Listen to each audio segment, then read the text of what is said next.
The vote against Earth, the Galactic Council had gathered under the cold light of distant suns. It was a place where thousands of species came together, each voice carrying the power of a world, each decision shaping the destiny of the stars. That day the chamber was louder than ever.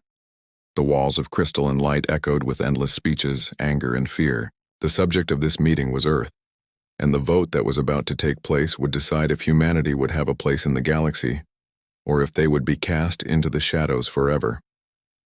At the center of the chamber, a massive sphere showed images of Earth, blue oceans, green forests, cities glowing like fireflies in the night. For humans, it was home. For many alien species, it was a threat. The ambassadors of other worlds stepped forward, their voices sharp and heavy with warning. One alien, tall and covered in scales of silver, hissed loudly that humans were violent. He spoke of wars fought on Earth, weapons powerful enough to end entire nations, and history painted with blood. Another alien, from a species that valued peace above all, shouted that humans were unpredictable, too emotional, too dangerous to be trusted with the secrets of the stars. One by one, more voices joined in. They spoke of fear. They spoke of chaos. They spoke of the danger of letting humans spread among the stars unchecked. Each word painted humanity as a storm ready to break free and consume everything in its path. The chamber was filled with whispers of destruction, of doom, of fire. To the Council, Earth was not a planet of promise. It was a planet of danger. In the seats reserved for Earth's representatives, silence ruled. The human ambassador sat straight, his face calm but his eyes burning.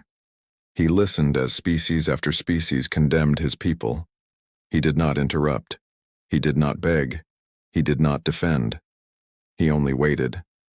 The silence of the humans was unsettling to many in the chamber, but most took it as a sign of defeat. The vote began. Each species cast its voice into the light. A number appeared above the chamber, glowing brighter with every choice. "Exile," shouted one world. "Exile," hissed another. "Exile," cried a third. The word became a drumbeat, steady, unstoppable. Out of thousands of voices, only a few stood for humanity. Only a few dared to argue that humans had the right to grow, to learn, to belong. But they were drowned by the tide. The count rose higher and higher. The chamber shook with the weight of the decision. News of the vote spread across the galaxy in seconds.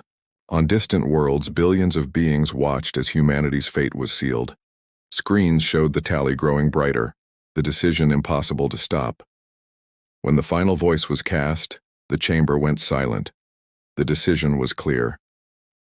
The Council had voted. The galaxy had spoken. Earth was exiled. The Council leader, a being older than entire civilizations, rose to speak. His voice was calm, but it carried the force of law.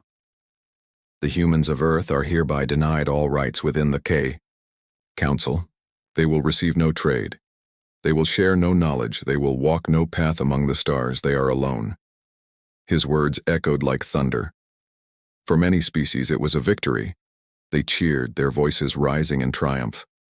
They had removed a threat, or so they thought. For others, it was relief. They believed they had prevented a disaster before it could begin.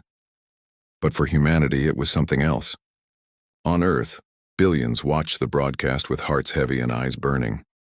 They saw their world insulted, their people rejected, their future torn away by voices that had never lived a human life, never walked a human path. Yet in that moment of humiliation, something powerful began to grow. Humanity did not cry. Humanity did not kneel. Across cities and nations, silence spread, and in that silence there was a strange strength. Ordinary men and women turned to the sky, not with despair, but with fire in their hearts. Leaders gathered in secret, not to plan surrender, but to plan something else. Scientists returned to their work with determination sharper than steel. Soldiers trained not with fear, but with purpose. Back in the chamber, the human ambassador finally stood. The entire galaxy watched, expecting him to beg for mercy or lash out in anger. Instead, he spoke in a calm, steady voice. His words were simple. "You have spoken. We have heard. Remember this day, for so will we." With that, he turned and walked away. No plea, no apology, only a promise hidden between every word. The council members felt relief. They believed humanity had accepted its exile, that the threat was over, that the galaxy was safe. But there was unease, too. The way the human spoke, the way his eyes had burned, it left something behind. A shadow, a doubt, a whisper that the story was not finished. As the chamber lights dimmed and the vote became history, the stars outside burned with quiet light. And somewhere, far away on the little blue world called Earth, a decision was made. In silence, humanity would not kneel. The silence before the storm, the decision of the Galactic Council spread like wildfire. On every planet and every system, the same words appeared on glowing screens. Earth is exiled. The stars themselves seemed to echo the judgment. Traders celebrated that they would not have to compete with human ambition. Scholars spoke proudly that dangerous minds were locked away. Soldiers laughed that they would never face human armies. The galaxy believed it was safe. But Earth was silent. In cities across the planet, people watched the vote replay again and again. They saw alien faces twisted with fear. They heard voices filled with contempt, and they felt the cold finality of exile. Yet there were no riots, no great cries of despair, no begging for acceptance. Instead, a heavy stillness fell over the world, a silence that was not weakness but something sharper, something waiting. The silence reached the council too. Days passed, then weeks, and humanity gave no reply. No messages, no appeals, no protests. For the other species, this was proof of submission. They believed humans had bowed their heads. They believed Earth had accepted its place in the shadows. And so they turned away, confident that the threat had ended. But beneath the oceans, deep in mountains, hidden under the skin of old cities, the truth was different. Humanity was moving. In secret bases known only to a few, engineers worked without rest. Machines roared, sparks flew, and blueprints long considered impossible began to take shape in steel and fire. Weapons unlike anything seen before were tested in silence, far from the eyes of alien patrols. Ships with black hulls were built in hidden docks, their engines whispering of power no one expected from an exiled world. On the surface, life appeared normal. Children went to school, markets opened, and music played in streets. But under the calm face of society, training grounds filled with soldiers who drilled until their muscles screamed. Old rivals, nations that once looked at each other with suspicion, now stood side by side, united by a single truth. The galaxy had judged them unworthy, and that judgment could never be forgiven. In underground chambers, world leaders met in shadows. They spoke not of surrender but of survival. Some wanted revenge, others wanted independence, but all agreed on one thing: Earth would never kneel. They shared intelligence, pooled resources, and opened archives that had been locked for decades. Projects once thought too dangerous were no longer too dangerous. Humanity had been cast out, and in exile there were no more rules to obey. Scientists, too, felt the weight of the exile. For centuries they had looked to the stars with wonder, dreaming of cooperation, dreaming of learning from others. Now those dreams were ashes. But from those ashes came something stronger. They turned their minds not to what the galaxy would share, but to what humanity could create alone. They designed engines meant to bend space itself, armor that could defy alien weapons, and weapons that hummed with a power no outsider had ever seen. Failure was not allowed. There was no room for weakness. And so the silence of Earth became more than silence. It became a storm waiting to break. Some alien species noticed the quiet and felt uneasy. Scouts who came near the solar system reported unusual movements, strange signals, and shadows that seemed to shift in space. But when the council asked for proof, none could provide it. They were dismissed, mocked as paranoid. No one wanted to believe humanity could rise again so soon. No one wanted to believe the exile was not enough. Meanwhile, ordinary humans, farmers, teachers, builders, felt the same fire in their hearts as their leaders and soldiers. They no longer trusted the galaxy, no longer believed in unity beyond their world. Instead, they looked at each other and saw strength. Stories spread through towns and cities, stories of ancient human victories, of survival against impossible odds, of courage in the darkest hours. The galaxy had voted against them, but humans began to whisper, "Let them vote. We will write our own history." Night after night, the skies above Earth glittered with stars. To many people, they no longer seemed beautiful. They seemed hostile, filled with voices that hated them. But instead of fear, this gave birth to determination. Children grew up dreaming not of joining alien academies or trading across systems, but of building ships that would carry humanity's name higher than any council decree could ever reach. The human ambassador who had stood silent at the vote returned to Earth. He traveled from city to city, speaking quietly but with fire in his voice. "They cast us aside," he told the people. "But exile is not the end. Exile is freedom. They closed their doors, and now we will build our own." His words spread like a spark through dry grass. People began to believe not in weakness, but in destiny. And so the galaxy laughed, thinking Earth had been humbled while Earth prepared in silence. The council dreamed of peace while humanity forged weapons. The stars thought the story was finished. But on the blue planet, the first chapters of something greater were only beginning. The silence stretched across months, heavy and unbroken. But silence is not forever. Silence is only the breath before, the shout, the pause before the strike, the calm before the storm. And when the storm came, it would not whisper. It would roar loud enough to shake the galaxy itself. The first shock. The galaxy believed Earth was broken. The exile was done, the Council's judgment final. Alien fleets patrolled the borders of human space, expecting nothing more than silence. They thought they would meet weak ships, empty resistance, maybe even begging. But what they found was something else. It began with a patrol of 6 ships from a powerful species known for its discipline. They entered the edges of the solar system to mark Earth's borders. Their orders were simple: enforce exile, destroy any vessel that crossed the line, and remind humanity of its place.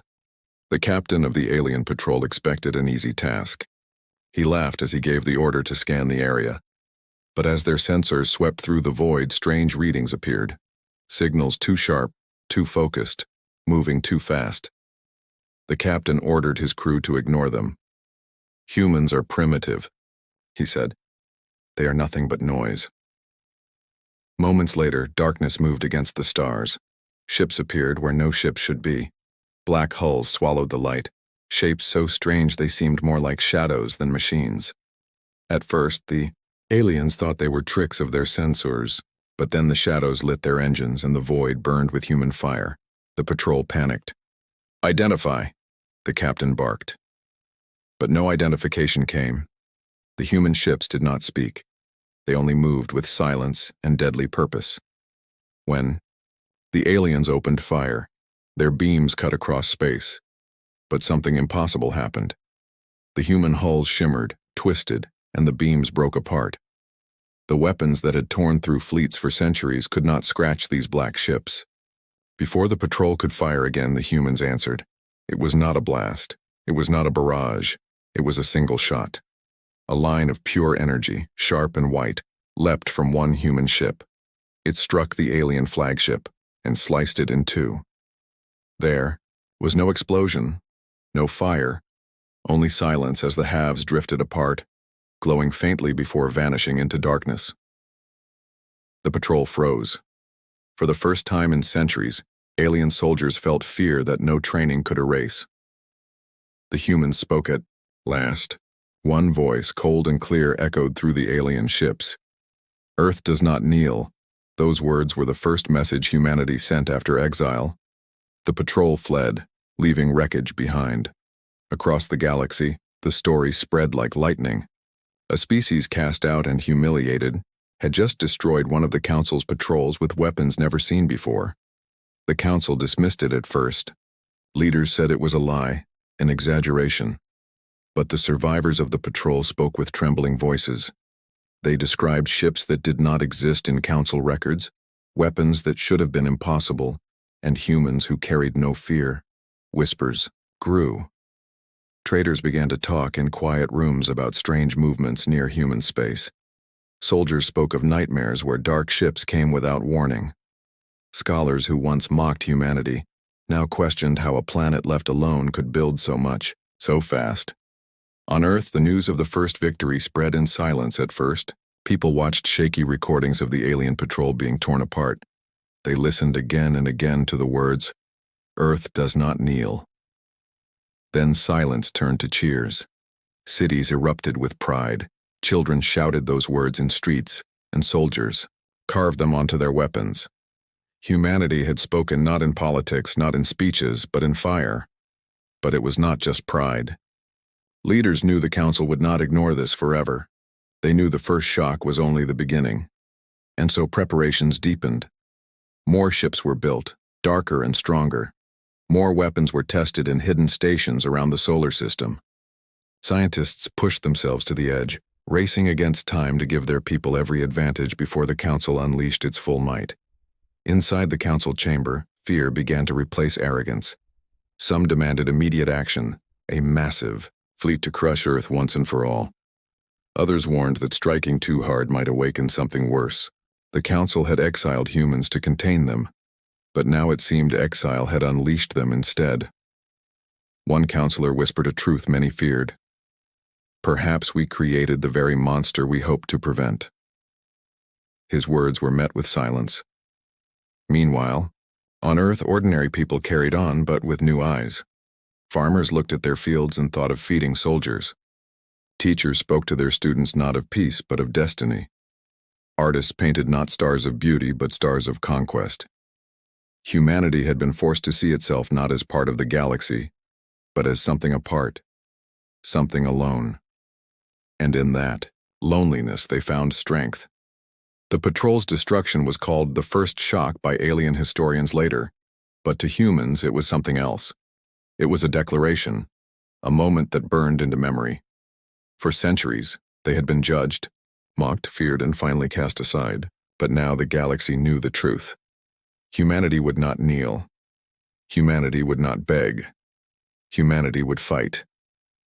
And in the dark corners of space, as more patrols vanished, as whispers turned to fear, the storm grew louder. The Council had thought exile was an end. They had been wrong. It was only the beginning. The rising storm, the destruction of the first alien patrol was only the beginning. Across the galaxy, shock turned into whispers. Whispers turned into fear, and fear spread like a sickness. The Council had believed exile would weaken Earth, but instead, exile had awakened something far more dangerous. More patrols were sent. More fleets tested the borders of human space. Again and again they vanished into silence. Sometimes wreckage drifted back into alien hands, twisted metal still glowing with human fire.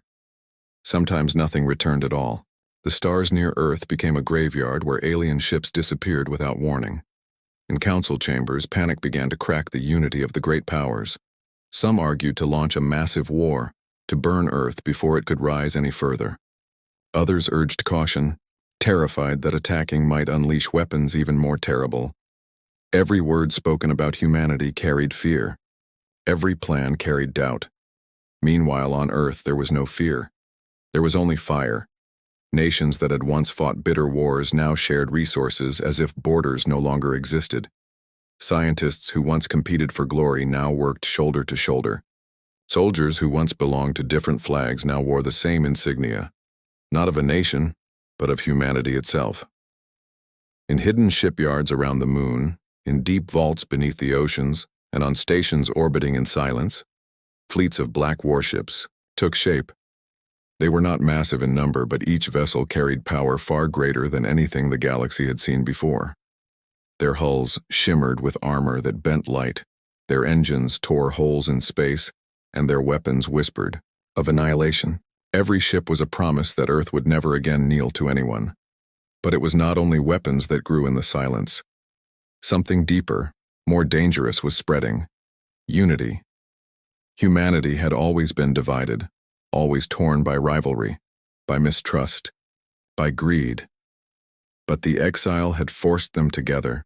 The council had cast them out, and in doing so, it had forged them into one people. This unity was something no other species could match. While other worlds argued over strategy, while the council fought among itself, humanity stood as one fist ready to strike. But they were wrong. As the alien fleet advanced, human ships rose from the shadow of Earth and the moon, black, silent, countless in the dark. When the battle began, the galaxy learned a new truth. Numbers did not matter. Alien weapons lit the void, but human armor bent and twisted, shrugging off blasts that should have shattered worlds. Human weapons fired in return, cutting through alien fleets with terrifying precision. Entire squadrons vanished in seconds. The battle lasted only hours, but its echoes would last forever. When the smoke cleared and silence returned to the void, the alien fleet was gone. Wreckage burned in Earth's skies as falling fire. Humanity had stood not as victims, not as beggars, but as warriors who refused to bow. The galaxy trembled. The council no longer spoke of exile. They spoke of survival. They spoke of fear. On distant worlds, ordinary beings whispered about the humans. Some began to admire them, secretly wishing for the same courage, the same unity. Others trembled, warning that the storm had only just begun. Old enemies of the council now looked at Earth not with fear, but with interest. If humans could stand against the galaxy, perhaps they could be allies. But humanity wanted no alliances. Their leaders sent one message across the stars, cold and simple. We walk our own path. The council tried to hide its fear, but fear cannot be hidden for long. Records of destroyed fleets leaked. Survivors told stories of black ships that appeared without warning and vanished like ghosts. Every tale carried the same words: Earth does not kneel. And so the galaxy changed. Trade routes shifted away from human space. Colonies near the borders abandoned their homes. Even the most powerful species watched the skies with unease. They had created an enemy that could not be contained. On Earth, life continued, but with purpose. Farmers grew food not only for families, but for armies. Engineers built machines not only for cities, but for fleets. Children learned not only stories of peace, but lessons of survival. The storm was no longer coming. The storm had risen. The council had voted to exile Earth, believing exile would break humanity. But exile had not broken them. Exile had united them. Exile had armed them. Exile had given birth to something the galaxy had never faced before. A people who would not bow, who would not beg, who would not stop. And in the silence after the battle, as wreckage drifted across the stars, one truth became clear. The rising storm of humanity had only just begun. Humanity's own path, the galaxy had watched in shock as alien fleets burned near Earth. They had seen patrols vanish, coalitions crushed, and their strongest weapons torn apart by ships forged in silence. The council, once so confident in its vote, now sat in uneasy silence. They had judged humanity weak, but weakness was gone. What stood before them now was something new, something they could not control. The council called for surrender. They sent messages across the stars demanding Earth step back, demanding humans return to the shadows. Their words were filled with threats, promises of annihilation if Earth did not obey. But Earth had no intention of obeying. Humanity had learned a truth too powerful to forget. They did not need the council, and they did not need permission to exist among the stars. On Earth, leaders gathered once again, not in secret this time, but in the open. Screens across the planet, lit up as the human ambassador, who once stood silent during the vote, spoke to the entire world. His voice was calm, steady, but behind it was fire. They cast us out, he said. They thought exile would break us, Instead, exile made us strong. Today the Council demands surrender, but hear me now. Humanity does not surrender. Humanity chooses its own path. The word spread across Earth like lightning. Crowds roared in every city. Soldiers raised their fists. Children shouted the words into the sky. Humanity had been given a voice again, and that voice carried not fear but power. Then came the unveiling. For years in silence, in secret shipyards hidden behind the moon and beneath the oceans, one project had consumed the minds of Earth's greatest engineers and scientists. It was not just a ship. It was a symbol, a message, a declaration to the galaxy that humanity's place would never again be decided by outsiders. When it emerged from shadow, the galaxy trembled.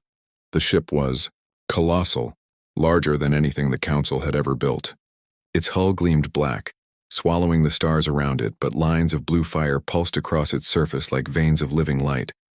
It carried weapons no alien could recognize, engines that bent space as though it were paper, and shields that shimmered like oceans of glass. Humanity called it Erebus, named for the darkness before creation. To the galaxy, it became something else entirely, proof that humanity had broken the limits. The first sight of Erebus came when Council fleets approached Earth once more, this time larger than ever before. Thousands of ships gathered, their engines burning bright, their weapons ready to erase humanity from existence. But before they could strike, Erebus rose. Its engines lit the void with light brighter than a star. The Council fleet froze, fear choking every captain, every soldier. Then, with a single movement, the ship spoke, not in words, but in action. A beam of white fire erupted, sweeping across the void. Hundreds of ships simply vanished, torn apart in silence. The rest of the fleet broke, scattering into the darkness like frightened birds. The Council tried to call it a trick, a weapon of last desperation, but deep down, every species knew the truth. Humanity had stepped beyond them. And then came the message. Every world, every colony, every Council chamber received the same broadcast. The human ambassador stood once more, not in silence this time, but with words that shook the stars. You voted against us, you believed you could decide our fate. But we are not your servants. We are not your children. We are not your threat to control. We are humanity. We do not kneel. We walk our own path. And if you try to stop us, remember the wreckage of your fleets. There was no arrogance in his voice, no madness, only calm certainty. Humanity was not asking for approval. Humanity was declaring freedom. On Earth, people watched with tears and pride. Across the galaxy, some species trembled while others admired. Old enemies of the Council whispered that perhaps humanity was the example they needed. Oppressed colonies looked at Earth with new hope. For the first time, the galaxy saw not just a people cast out, but a people who had risen higher than anyone expected. The Council held one last meeting. Voices shouted, some demanding total war, others begging for peace. But every voice carried fear. At last, the oldest counselor, who had once declared Earth exiled, spoke again. His words were bitter and heavy. We have made a mistake. The storm we feared is here, and it will not be stopped. From that day forward, the galaxy changed, trade routes shifted, borders were redrawn. But one truth could never be undone. Humanity had been exiled, and in exile, humanity had become free. The stars that once rejected them now shone as a challenge, a horizon waiting to be claimed. And aboard Erebus, as it carried the banner of Earth into the endless dark, one truth echoed louder than any council decree. Humanity does not kneel. Humanity chooses its own path, and for the first time in history, the galaxy believed it.